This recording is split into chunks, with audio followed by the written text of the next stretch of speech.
কেমন গরম পড়েছে বলো তো, উফ। আর এই গরমের সময় আমার তো সকালে পান্তা ভাত মনে হয় বেস্ট লাগে। তোমাদের কি ভালো লাগে? আর আমরা যেহেতু বাঙাল, সেহেতু আমরা সকালে মানে ভাতটাকে প্রেফার করে থাকি। মানে আমরা সেকালের বাঙাল। আর আছে অত্যাধুনিক মানে আধুনিক বাঙাল যারা, তারা হয়তো অনেক অনেক কিছু মানে ট্রাই করে, মানে ওয়েস্টার্ন কিছু। কিন্তু আমরা সকালে ভাত খেতে অভ্যস্ত। পাতি বাংলা ভাষায় ভাত খাও, ব্যাস ভাত টাত খেয়ে অফিস চলে যায়। বাবা বাড়িতে, বাবা আজীবনকাল আমি দেখেছি, বাবা দাদু কাকা সবাই সকালে ভাত খায়। তো সেই অভ্যাসটা ছাড়তে পারিনি। আর গরমের দিনে তো সকালবেলা ভাত খেলে একটু গরম লাগে সত্যি, ঠিকই, কিন্তু শরীরটা ভালো থাকে, এই আর কি।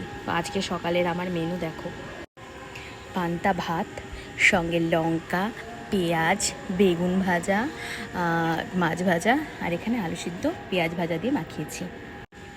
এই হচ্ছে আজকে আমাদের সকালের ব্রেকফাস্ট। ভাইকে গরম ভাত করে দিয়েছিলাম, মা বাবাকেও বাড়িতে নেই, সেই জন্য আমি আর ভাই বললো ভাতই খাবে। তা নাহলে আজকে ভেবেছিলাম একটু পেটাই পরোটা খাবো, তো ওর পেটটা ভালো নেই, যার জন্য আর হলো না। তো তোমরা সকালে কি কি খাও, ব্রেকফাস্ট করো কি দিয়ে? এক এক জায়গার মানে এক এক রকম খাবার খাই যদিও। অবশ্যই কমেন্ট করে জানিও, ভালো লাগবে খুব। টাটা।